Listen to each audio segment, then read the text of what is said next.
Nous commençons ce soir le jeûne du 9 Av, qui je pense est un moment très difficile, un des moments les plus tristes que nous ayons dans le calendrier. Avant de parler un petit peu d'Halachot qui concerne ce jour-là, je voudrais juste vous ramener les raisons pour lesquelles nous jeûnons et nous nous attristons ce jour-là. Le Shulchan Aruch nous ramène 5 raisons. Premièrement, à l'époque des Béni Israël dans le désert, on connaît cette histoire où ils ont envoyé 12 explorateurs pour essayer de voir comment était la terre d'Eretz Israël, par manque de Emouna, par manque de foi à Kadosh Baruch Hu. Et malheureusement, 10 parmi ces 12 explorateurs sont revenus avec des tristes nouvelles, en affirmant qu'on ne pouvait pas conquérir la terre d'Israël, des géants y habitaient. Alors, l'âme Israël, dans cette panique, on dit, on ne va pas rentrer en Eretz Israël. Kadosh Baruch Hu les a punis, leur a dit, puisque vous avez pleuré pour rien, vous pleurez pour quelque chose ce jour-là, c'était le 9 Av, et il a interdit à toutes les personnes qui se trouvaient à ce moment-là, tous les Béni Israël qui se trouvaient donc à ce moment-là de cette faute des explorateurs, l'interdiction de rentrer en Eretz Israël. Toutes les personnes de 20 ans et plus n'ont pas pu rentrer donc en Eretz Israël. Deuxième et troisième raison, destruction du premier et du deuxième Beth Amikdash. Juste pour vous rappeler, le premier Beth Amikdash a duré 410 ans. Il a été construit par le roi Salomon. Il a été détruit par Nabuchodonosor, un roi babylonien. Le deuxième Beth Amikdash a duré 420 ans et a été détruit par Titus, un général romain, en 68 de l'ère chrétienne. Quatrième raison pour laquelle nous jeûnons, car la ville de Bétar, une ville de Chachamim, une ville de sages, a été complètement exterminée. Et dernière raison, car lorsque ils ont conquis, ils ont détruit le Beth Amikdash, la ville de Yerushalayim a été entièrement labourée. Pour rappeler donc de ces 5 malheurs, ces grands malheurs qui sont arrivés ce jour-là, le jour du 9 Av, alors nous avons donc, Chachamim ont instauré ce jeûne. Et à l'inverse de tous les jeûnes, ce jeûne ressemble énormément au jeûne de Kippour, où on ne commence pas le même jour à l'aube jusqu'à la tombée de la nuit. Mais là, nous avons commencé à jeûner à partir du coucher du soleil et nous jeûnions jusqu'au lendemain, donc cette année jusqu'à mardi soir, à la tombée de la nuit. Le Shulchan Aruch nous dit que ce jour-là, nous avons 5 interdits. Les 5 interdits sont interdiction de boire, de manger, de se oindre, de mettre des chaussures en cuir et d'avoir des relations intimes. Nous allons revenir donc sur chacun des différents interdits. Interdiction de manger et de boire. Même une personne, une femme enceinte, une femme qui allait, aura l'obligation de jeûner. Il va sans dire que toute personne en bonne santé a l'obligation de jeûner. Il nous dit l'halakha, que le Shulchan Aruch, qu'une personne qui ne jeûne pas le jour de Tisha B'Av, qui ne s'endeuille pas, qui ne prend pas conscience de la perte que nous avons eue avec la destruction du premier et du deuxième Beth Amikdash et de tous les malheurs que nous avons eus, alors, à Dieu ne plaise, ne verra pas la reconstruction du troisième Beth Amikdash et ne verra pas la joie qu'il y aura lorsque nous verrons cette reconstruction. Nous dit la halakha qu'une femme enceinte, qui vient d'accoucher, dans les 7 premiers jours de l'accouchement, n'aura pas le droit de jeûner. Du 7e jour jusqu'au 30e jour, elle peut ne pas jeûner. Si elle se sent, elle peut jeûner, mais si elle est un petit peu fatiguée, la moindre fatigue, elle a la permission de manger et d'arrêter immédiatement son jeûne. Ainsi que pour une personne qui est malade, même si ce n'est pas un malade en danger, une personne qui est malade, les Chachamim n'ont pas décrété un jeûne pour une personne qui est malade, pour des personnes qui sont en difficulté. Donc ces personnes-là pourront manger le jour de Tisha B'Av. On a dit qu'on n'a pas le droit donc de se oindre, de se laver. Ce jour-là, on n'a pas le droit de se laver, donc on ne peut ni se doucher ni à l'eau froide, ni à l'eau chaude. Nous dit l'halakha, même mettre un doigt dans l'eau est interdit.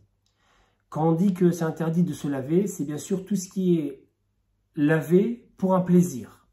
Si on doit se laver, par exemple, parce on est sorti par exemple des toilettes, on veut se laver les mains, on aura le droit de se laver.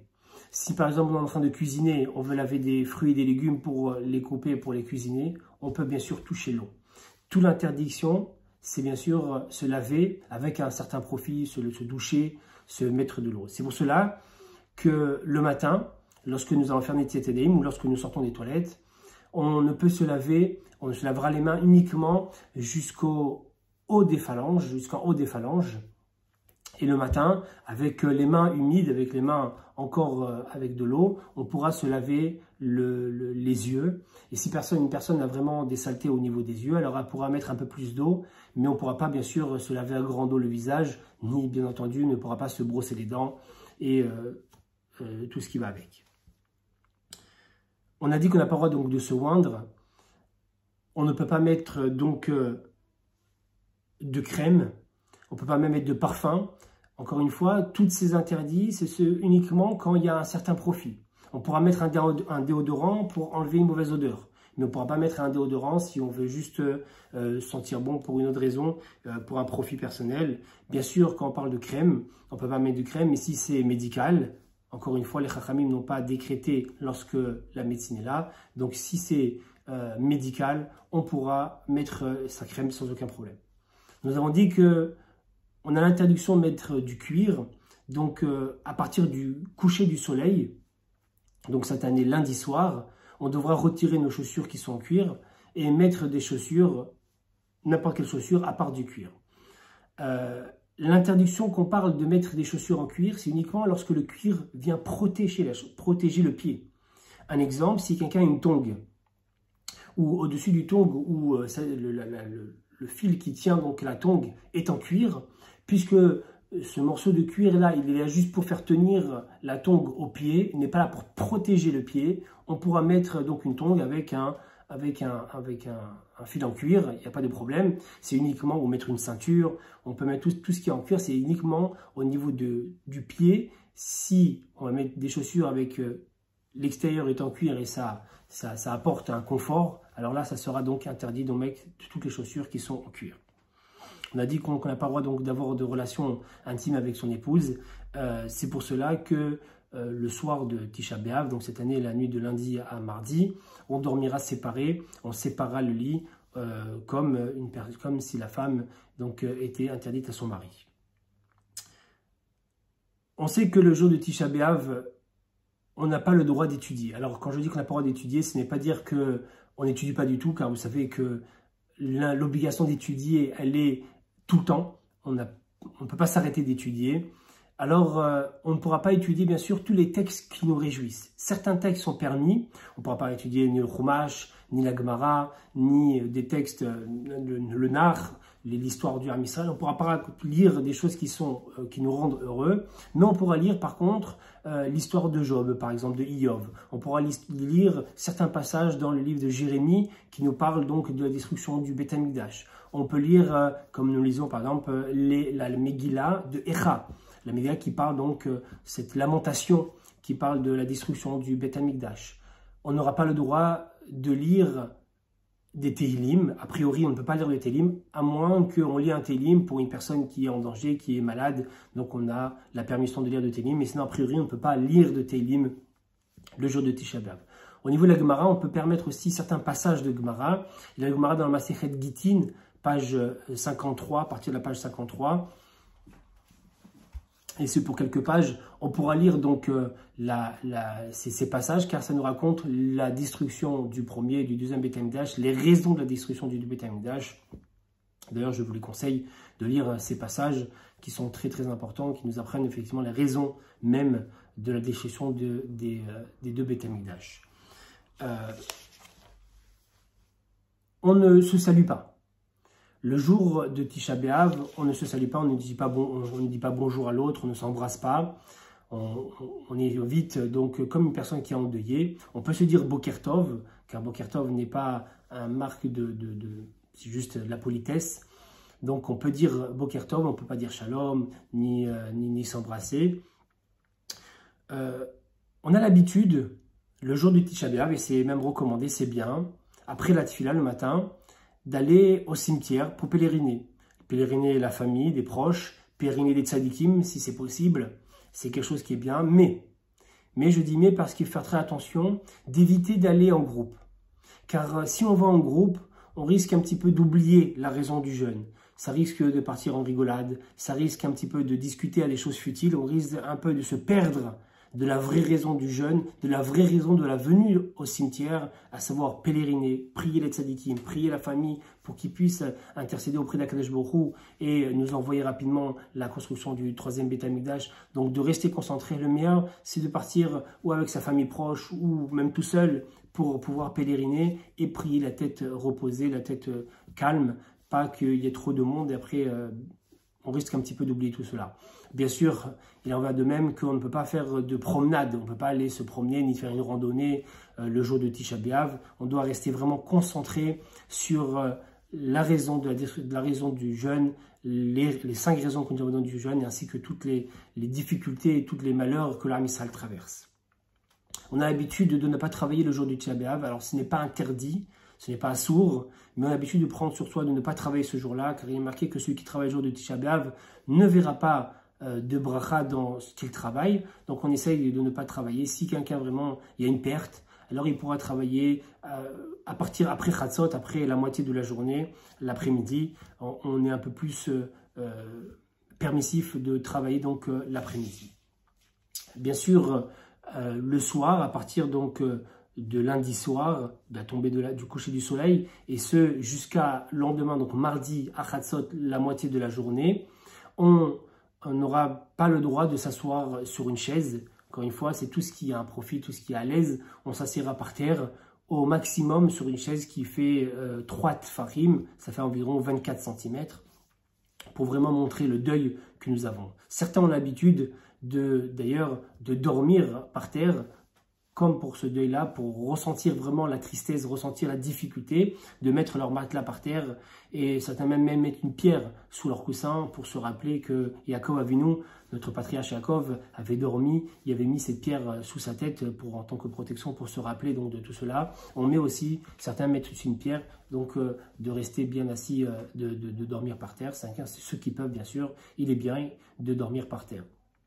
On ne met pas les tefilines à Tisha B'Av, enfin, on ne met pas les tefilines le matin, bien sûr. On les mettra l'après-midi, à la tefila de Mincha. On mettra donc les tefilines l'après-midi. En ce qui concerne la fin de la fête, dès la tombée de la nuit, on pourra tout de suite manger. Il n'y a pas de Havdalah, il n'y a rien à faire. Tout de suite, dès que la tombée de la nuit arrive, on peut tout de suite consommer. Au niveau des consommations d'ailleurs, tout ce qui est viande, comme vous savez, on s'interdit de manger de la viande, on ne mange pas de la viande à partir du Rosh Chodesh Av, et ce, jusqu'au lendemain pour les Sfaradim, et ce, jusqu'au lendemain de Tisha B'Av, au soir, c'est-à-dire cette année, jusqu'à mercredi soir. Pour un Sfarad, on ne pourra pas manger de la viande jusqu'à mercredi soir, car le Beit HaMikdash a brûlé le 9, mais une grande partie du 10 du mois de Av, donc pour continuer à se rappeler de ce malheur que nous avons eu, la destruction du Beit HaMikdash. Donc même le 10, donc le lendemain de Tisha B'Av, nous ne mangeons pas de viande, de plats à base de viande jusqu'au soir. Les Ashkenazim, eux, permettent de manger la viande à partir toujours du 10 bien sûr, mais à partir de Chatzot, de la moitié de la journée. On peut, à partir donc de mardi soir, de la tombée de la nuit, tout de suite, donc comme je dis, manger, et on peut aussi écouter de la musique, on peut reprendre les festivités, c'est juste la viande qui sera interdite jusqu'au lendemain. Voilà rapidement donc un petit peu toute ces halachot qui concernent le jour de Tisha B'Av. Bien sûr, on essaye d'aller donc à la tefila pour écouter, la tefila sera assez spécifique, car on va faire ce qu'on appelle les kinot, ces lamentations. C'est une tefila un peu spéciale avec ces passages qui vont nous raconter des moments tristes, des moments de la destruction du Beit HaMikdash, de la perte de les 10 martyrs et de tous les malheurs qui ont pu arriver avec la lecture bien sûr de la Megillah de Echa, cette Megillah qui nous parle donc de la destruction très difficile du Beit HaMikdash. Donc essayons de faire attention, de vraiment rester concentrés sur l'importance de ce jour, l'importance et les différents malheurs que nous avons traversés, de prendre conscience. et vraiment du fond du cœur, de prier à Kadosh Baruch Hu, de dire à Kadosh Baruch Hu que ce jour-là fait que ce jour-là se retourne en jour de joie. Car vous savez, d'ailleurs une dernière halakha, qu'on ne fait pas les tachanoun, on ne fait pas les supplications le jour du Tisha B'Av, car effectivement, car il est marqué que quand viendra le Mashiach, ce jour-là sera un jour de joie. Donc déjà, même si on est triste, on est déjà dans l'espoir que ce soit un jour de joie déjà, et on ne fait pas donc les supplications, les tachanounim ce jour de Tisha B'Av.